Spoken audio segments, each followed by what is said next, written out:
are now listening to the War Report Podcast Network. What is up, everybody? Welcome back to the College Loop, where we're going to continue our SEC preview series today with the Auburn Tigers. I am Dylan Larck, AUBoy on Twitter, to talk to you today about what I think Auburn is going to do in the year 2024, the second year of the Hugh Freeze era. Last year, finished 6-7 with an embarrassing bowl loss to Maryland in the Music City Bowl. Overall, this team is much improved from last year. You bring him back Payton Thorne as a veteran quarterback, hoping to get him back to what he was in 2021 with Michigan State. So you're going into a year where you have a completely revamped wide receiver room. I mean, you lost guys like Javarius Johnson and Jay Fair, but you picked up guys like Keandre Lambert-Smith from Penn State, Robert Lewis from Georgia State, and, of course, Sam Jackson V from Cal, who has transitioned over from quarterback to wide receiver. And, of course, you can't forget about the Freeze Four, the four recruits that Auburn picked up from the high school ranks: Cam Coleman, Perry Thompson, Malcolm Simmons, and Bryce Kane. Overall, this is potential-wise, this is the best wide receiver core Auburn has had in about 20 years. And it's hard to say that the passing game won't be much improved. I mean, Auburn was ranked dead last in the SEC last year in most passing categories because of the iffiness that went on with the play calling and trying to find a playmaker out of this wide receiver core. Jay Fair ended up being one of the ended up being the best wide receiver on this team last year. And of course, you had to rely heavily on the tight ends. Rivaldo Fairweather was one of the best tight ends in the SEC, and I think he's going to continue to prove that going into the 2024 season. But this wide receiver core is amazing. Just what it can do as just as like a stable of horsepower and just being so talented, and the potential is off the charts with a lot of these dudes. I mean, Cam Coleman was a 5-star for a reason. Perry Thompson was a 5-star for a reason. And Keandre Lambert-Smith was one of the best wide receivers from Penn State last year. Robert Lewis is fast, as I'll get out. So is Bryce Kane and Malcolm Simmons.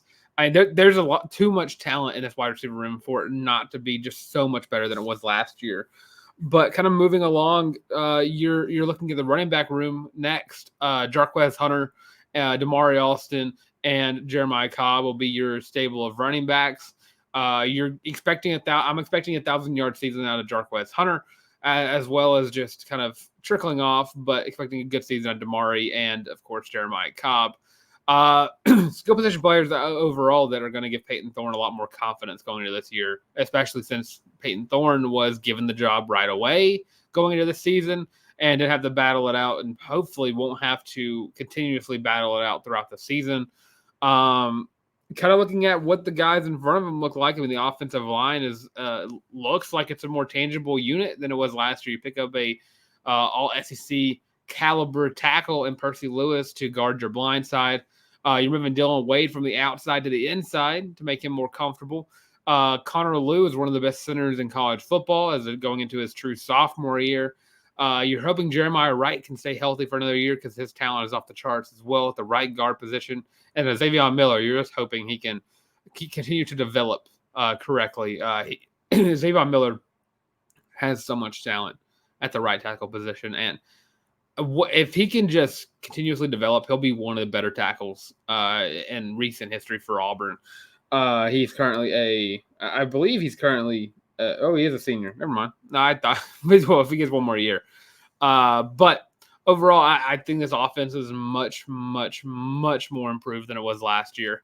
The confidence level that you're seeing from the coaching staff and the players is outstanding. It's what you want to see when you're going into another year of a new head coach. It is a sense of we could turn some of those games around from last year. You're looking at the Georgia game and the Alabama game that were all one-possession losses that Auburn was in until they just had a bad go. They, muff punt, missed tackles on Brock Bowers. I think that kind of just happened to Auburn last year, and that's what affected them the most. That goes to and you have a bunch of games you can look at where the gas just wasn't in the tank. New Mexico State was a big one for that one. Texas A&M was another one for that. For some time, LSU was one of those. And we can put Ole Miss into that same category as Georgia and Alabama, just something that didn't go Auburn's way that affected them. Auburn should have been an 8-win team last year. They had that opportunity to do that. They had opportunity to kill some giants last year with Georgia and Alabama. Offensively, it would surprise me if this offense was not top 10 in the SEC at the bare minimum. I think it has the potential to be much higher. And if it's not this year, it'll be next year where you really get to see this offense really just flourish under the Hugh Freeze system. And of course, if it doesn't, I mean, you give him another year. I think he said 2026 is when he said he's going to start trying. Auburn's going to start competing for the SEC title. And Auburn's got to give him to that length of time. Kind of moving over to the defensive side of the ball, you're bringing a lot of guys back. 8 guys on the defense who are all going to be starting again. Keldrick Falk, a true sophomore who came in due to an injury and then absolutely balled out and kept the job all throughout the year and is going to this job as one of the best young talents in college football. I think he's going to be a much bigger terror on the offense than he was last year. Kind of moving to the interior where Auburn kind of did the most shifting. You got guys like Philip Bleedy, Terrell Carter, Gage Keys, and of course Isaiah Rakes, bringing them in to kind of help replace the production you got from Marcus Harris and Justin Rogers. Jason Jones, I don't think will be starting this year. I think Isaiah Rakes will be taking over the nose tackle position. He's been having a great camp and was able to flourish as soon as he was able to get in pads. Philip Bleedy, I think, is going to be the guy that you put in as a defensive tackle. I think he has the same athletic prowess that Marcus Harris does. You're just hoping he can have the same production that he did. And then you go to the edge rusher position with Jalen McLeod. Jalen McLeod is one of the underrated players in the SEC. I think he's an outstanding speed rusher, and the guy behind him is an outstanding power rusher. It's a great 1-2 punch that you're probably going to see a lot of 2 edge rusher sets with those 2 guys coming in. And that sounds terrifying to me. Kind of moving on to the linebacker position, you've got your 2 guys back, Eugene Asante and Austin Keys. 2 leaders of this defense are going to be holding down the fort in the middle of the field. I just think that Eugene Asante, he led the Auburn in tackling last year. He's going to do it again. He is just an outstanding force of nature. I'm surprised he didn't leave for the draft, strictly because I thought he was good. He did good enough last year to get himself drafted. But going into another year, I think his stock is going to be much higher after the season. I'm so high on Eugene Asante. Austin Keys, I am as well. It's just all about getting the front 7 to work together. Don't give up big yards on runs. Don't get to the quarterback for the most part. Auburn got a few sacks, but not a lot of sacks last year outside of Marcus Harris. So secondary is the back of the secondary. Auburn picked up some new guys to kind of help fill out roles like Jaron Thompson. You're looking at a guy who immediately came in and got 8A defensive MVP. And next to him, you're looking at Caleb Wooden, Sylvester Smith, 2 young guys who are going to look to replace the production that you had last year from your outstanding secondary core. 2 outside guys are going to be Keontae Scott and Kyan Lee, who are Keontae Scott, of course, played the star position last year, moved outside, and going to see how he performs there. I think he did pretty well at 8A and pretty well at in the bowl game. Then star position, you look at Champ Anthony, a JUCO guy who overall was one of my favorite players Auburn picked up last year. And I was kind of sad that I didn't get to see a lot of him last year, but he balled out in the spring, and you're going to see a lot of them this year. And then kind of look at the special teams game. Oscar Chapman and Alex McPherson form a great 1-2 punch of kicker and punter. You have Reed Hughes as a long snapper, and of course your punt returner is going to be Keontae Scott. Kick returner is going to be a mixture of guys all around the place. But kind of going into the season, kind of predicting that, you're going to start off with a nice record. You're starting with Alabama A&M, which I'm just going to go ahead and just say that's a win. Cal Berkeley is going to be a win. I don't think Cal was really much improved last year from last year that they could have.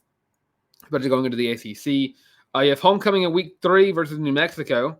I think you're going to start off 3-0 there. Your first SEC game is in week 4 versus Arkansas, which I'm going to give the win there. If you saw my Arkansas preview from yesterday. You know my thoughts on the Arkansas Razorbacks. Week 5, you're welcoming in Oklahoma to the SEC right after they play Tennessee, of course, but you're welcoming them to Jordan-Hare Stadium. I don't know if the game Auburn drops, but close. I think it's going to be a very close matchup through and through. Jordan-Hare can keep Auburn in any game that they want to be in. So I think Auburn starts off 4-1, going to the Deep South oldest rivalry, where Georgia's the best team in the country.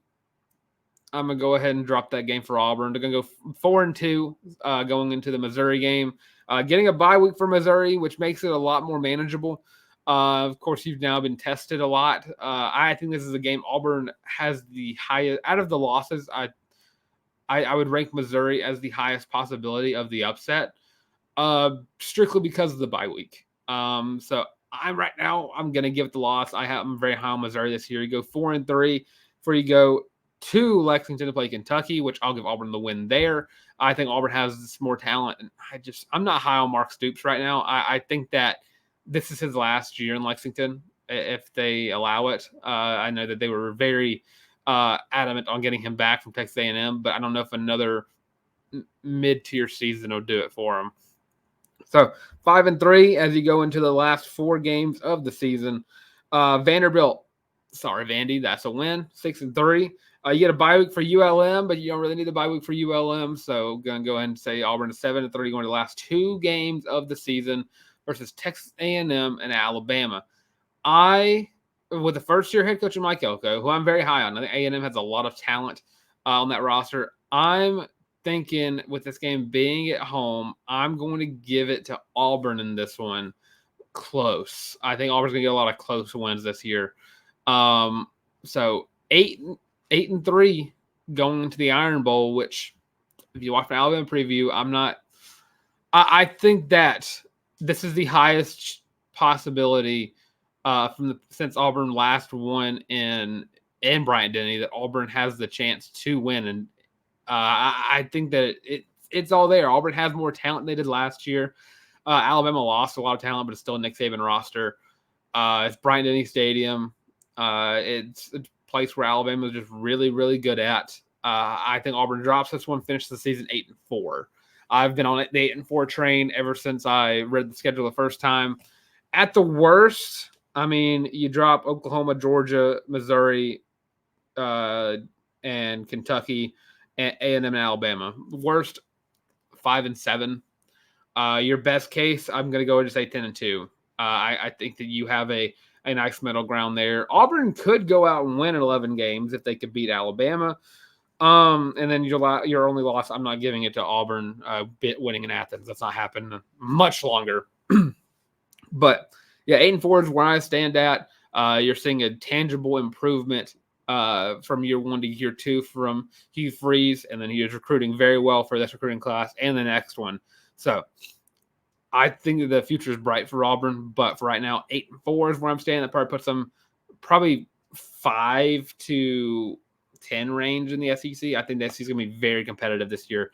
You're probably going to have a 5-7 team that should be 9-3. SEC is very balanced outside of Georgia and Texas, so I think they're going to kind of run the place unless Missouri has anything to say about that. But that does it for this installment of my SEC preview series where we covered Auburn today. I'm predicting to go 8-4. Let me know what your record prediction is for the Auburn Tigers in the comment section below. Who do you think is going to be the offensive MVP? I think it's going to be Cam Coleman or Jarquez. I think it might be Jarquez Hunter. I think they're very adamant on running the ball this year. So we're going to see a lot of Jarquez Hunter. Defensive MVP, I mean, it's as simple as, Eugene Asante. So yeah, let me know what your record prediction for the Auburn Tigers in the comment section below. With that being said, thanks for watching this installment of the SEC preview series. We'll be back tomorrow with the Florida Gators.